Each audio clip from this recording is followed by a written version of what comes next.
Telugu flame YouTube channel ఇప్పుడే subscribe చేసుకోండి. పాపే మా జీవన్ జ్యోతి సీరియల్ స్టార్ మాలో మధ్యాహ్నం 12 గంటలకి ప్రేక్షకులని ఎంతగానో ఆకట్టుకుంటోంది. ప్రస్తుతం ఈ సీరియల్ కథ చాలా ఇంట్రెస్టింగ్ గా కొనసాగుతోంది. జీవన చేసిన యాక్సిడెంట్ వలన జ్యోతి ప్రమాదంలో పడబోతోంది. జీవన చేసిన యాక్సిడెంట్ వలన ఆదిత్య కాళ్ళని కోల్పోతాడు. అలా ఆదిత్య వీల్ చైర్ కి అంకితం అవుతాడు. ఆదిత్య తల్లి సునంద జీవన ఆదిత్యని పెళ్లి చేసుకోవాలని షరతు విధిస్తుంది. కాకపోతే కుంటివాడిని పెళ్లి చేసుకునే ప్రసక్తే లేదని జీవన చెప్పేస్తుంది. ఈ సమయంలో రెండే అవకాశాలు ఉన్నాయని, ఒకటి జీవన పెళ్లి చేసుకోవడం, లేదా నేను జైలుకు వెళ్ళడం అని జ్యోతి నిర్ణయించుకుంటుంది.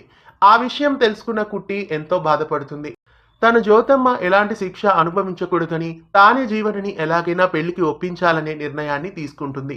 కాకపోతే జీవన ఖచ్చితంగా ఆ పెళ్లికి ఒప్పుకోదు. చివరి క్షణంలో ఆదిత్యని కుట్టి పెళ్లి చేసుకుంటుంది అని ఇక్కడ క్లియర్ గా తెలుస్తోంది. ఆదిత్య స్నేహితుడిని జీవన ఏమైనా పెళ్లి చేసుకుంటుందో? రాబోయే ఇంట్రెస్టింగ్ ఎపిసోడ్స్ ని స్టార్ మాలో మధ్యాహ్నం 12 గంటలకి పాపే మా జీవన్ జ్యోతి సీరియల్లో మిస్ కాకుండా చూడండి. ఇలాంటి మరెన్నో ఆసక్తికరమైన అప్డేట్స్ మీ వరకు రావడానికి ఛానల్ని సబ్స్క్రైబ్ చేసి గంట కొట్టేయండి.